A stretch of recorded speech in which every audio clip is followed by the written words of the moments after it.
So I'm Chris Stening, Senior Advisor with 8 Advisory, and I'm here today with Derek McManus. Derek is an investor in the UK and European Altnets with Asterion, and is an operating partner. Derek and I go back a long way. Derek's also chair of one of the UK Altnets. So Derek, welcome. Thank you for doing this. Yeah, thank you. Good to see you again, Chris.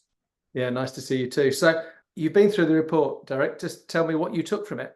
It's a good summary of what's going on in the UK Altnet space. You have a number of players who've been established for a long time, and then quite a lot of Altnets who have come into the market over the last few years. And clearly they're not making the inroads, particularly in customer penetration, that probably most of the original investments that thesis they made set out. And I guess that makes it clear.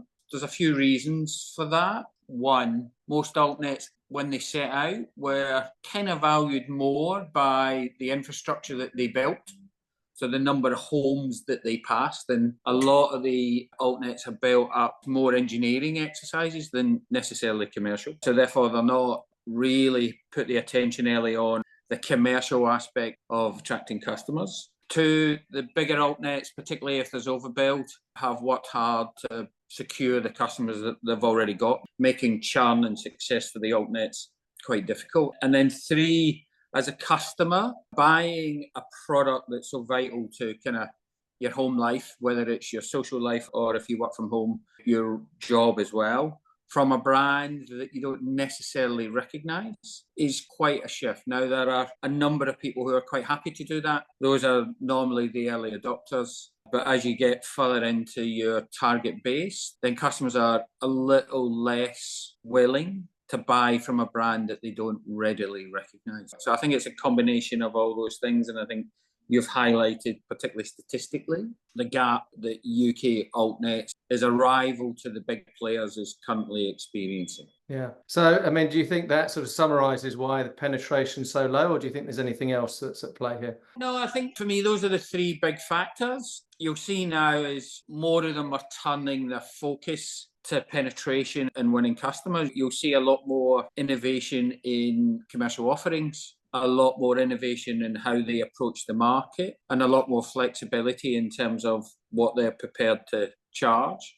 I still think there's an opportunity to capture market share, but I don't think necessarily the Altnets had that as their first priority when they set off. And, you know, over the last maybe 12 to 18 months, you've seen that begin to shift. What you haven't seen yet is large-scale swing in the penetration, but you are seeing a number of the players at the forefront of that beginning to get penetration rates that are now much more encouraging for the Altnet community as a whole. I mean, clearly all the Altnets have a part to play in this. Is there anything else that you think industry or other options or other things that can be done to help? The big challenge for most Altnets when they're looking to get a familiar brand, you know, the panacea for Altnets is to maybe get one of the bigger, more recognizable brands as part of their offering to their target market. So they want to attract one of the bigger ISPs.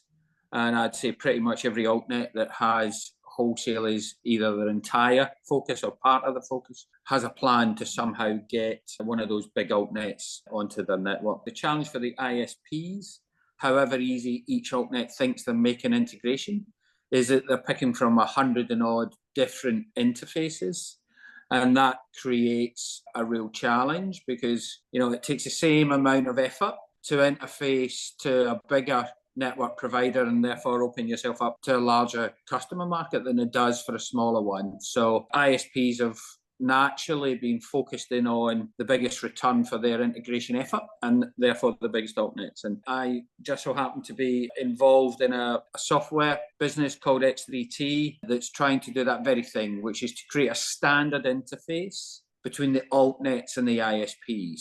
The aim of that business is to work with as many Altnets as it can, provide a standard technical interface and a standard set of SLAs, so that your bigger ISPs find it easier if they can integrate into the X3T platform. They readily get access to a larger customer base, so they get that bigger return for their integration effort. And for the ISPs, they become part of a bigger group which means their ability to attract those major ISPs increases. That's been a success in Ireland. It was based on a business in Ireland called National Broadband Ireland, which is a government-backed investment into rural Ireland, where it's a wholesale player that has exclusivity in its market, but it's an open access wholesale player, so it has to provide that interface to all of the Irish ISPs. And it's done that successfully to over 150 ISPs, but the main thing that they've learned is they've interfaced with Sky, they've interfaced with Vodafone,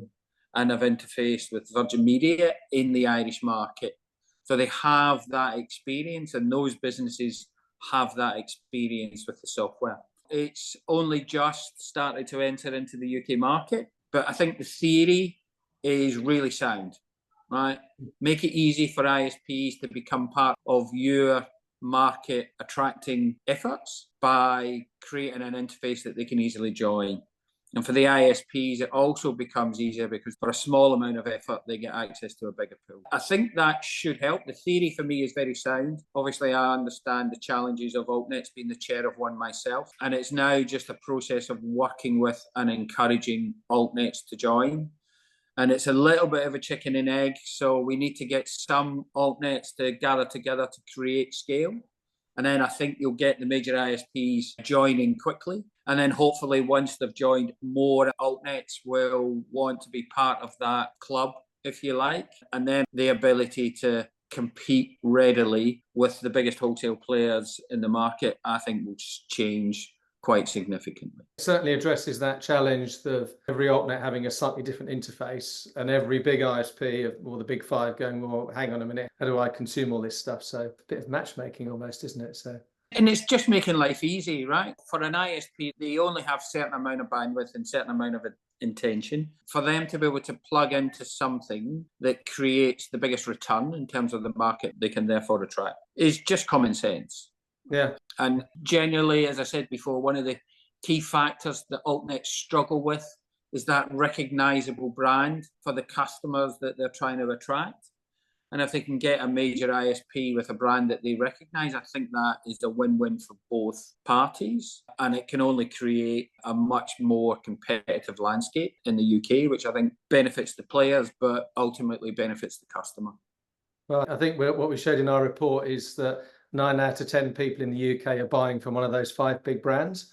And if those 5 big brands can somehow consume the Altnet footprint, you should see the sort of take-up of north of 50% that BT are now getting on some of their early footprints, which has to be a good thing for everybody. Look, I fundamentally believe it's the right theory. I think the product is right. It's been proven in the Irish market. And I just encourage everybody to look to that as a possible option to increase the penetration. They all want to have those recognizable brands to sell to their customers. I think this is a very logical and easy way to do that. I've got high hopes that people will see the benefits, will come and work with the company, and hopefully that starts to change the nature of choice for customers across the UK. Sounds very exciting. Derek, thank you ever so much for your time. Really appreciate it. It's a pleasure. Good to see you, Chris. Speak soon. Cheers then.